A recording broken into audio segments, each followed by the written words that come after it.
আসসালামু আলাইকুম। আমি আজকে রুই মাছের মাথা দিয়ে আর মুগ ডাল দিয়ে মুড়িঘণ্ট করব। এখানে রুই মাছের মাথা নিয়েছি।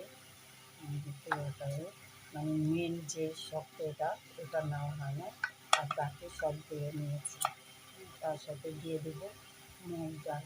তাই এখন আমি রান্নায় চলে যাচ্ছি। কড়াইটা আগে বসে নিয়েছি এবং তেলও দিয়ে দিয়েছি, তেলটা দিয়েছি।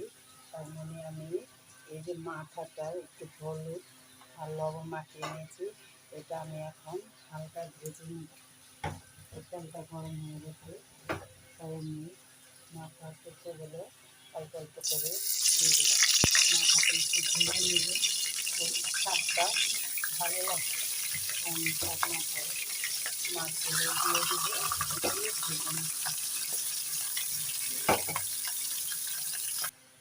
এই মাথাটা ভেজে নিয়েছি, কারণ এই মাছটা ভাজতে গেলে না অনেক ছিটা আসে, তাই আমি আর ওটা উঠানোর সময় দেখালাম না।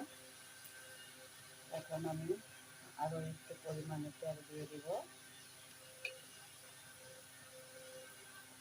এখন আমি এই তেলের ভিতরে 3টি শুকনো মরিচ দিব, আর তেজপাতা দিয়ে দেব।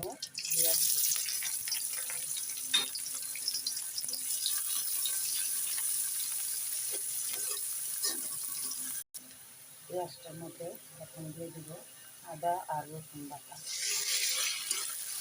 এই মশলাটা ভালো করে কষিয়ে নেব। দিয়ে দেব মরিচের গুঁড়ো, হলুদের গুঁড়ো,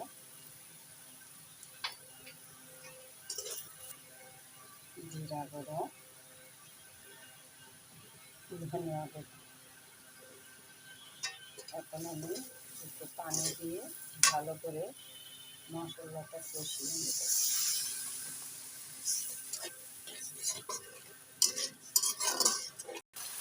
মশলাটা কষানো হয়ে গেছে, যখন তেল উঠে গেছে, এখন আমি যে মাছগুলো ভেজে রেখেছি এই মাথাটা, সেগুলো আগে আমি একটু কষিয়ে নেব।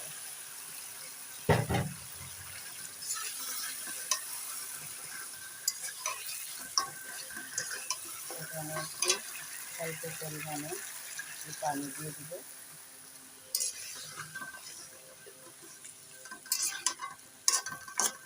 এখন ঢেকে রেখে দেব।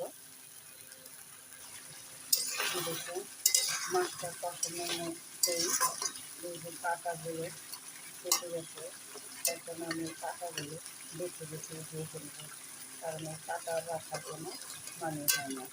যে বড় বড় কাঁটা যেগুলো, এগুলো সম্পূর্ণ আমি ফেলব।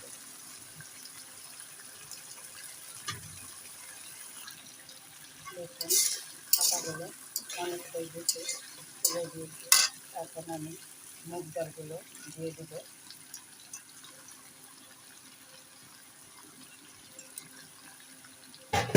আর সাথে এখন দিয়ে দেবো, আমি লবণটা দিতে বলে গেছি, তো এখন আমি লবণটা দিয়ে দিলাম।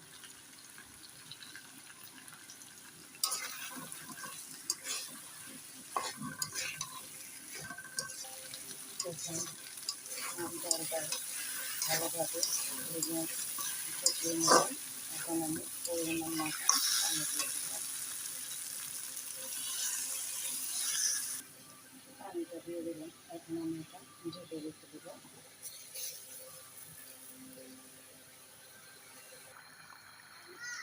দেখুন তরকারিটা হয়ে গেছে, কত সুন্দর হয়েছে। এটা কিন্তু রুটি দিয়েও খাওয়া যায়, রুটি দিয়ে খেলে খুব ভালো লাগে। হয়তো বা একটু কষ্ট হবে, বেছে বেছে খেতে হবে।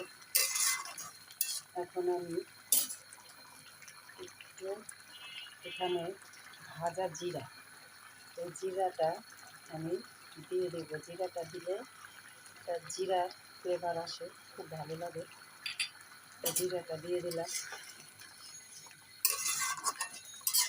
আমার মুগ ডাল আর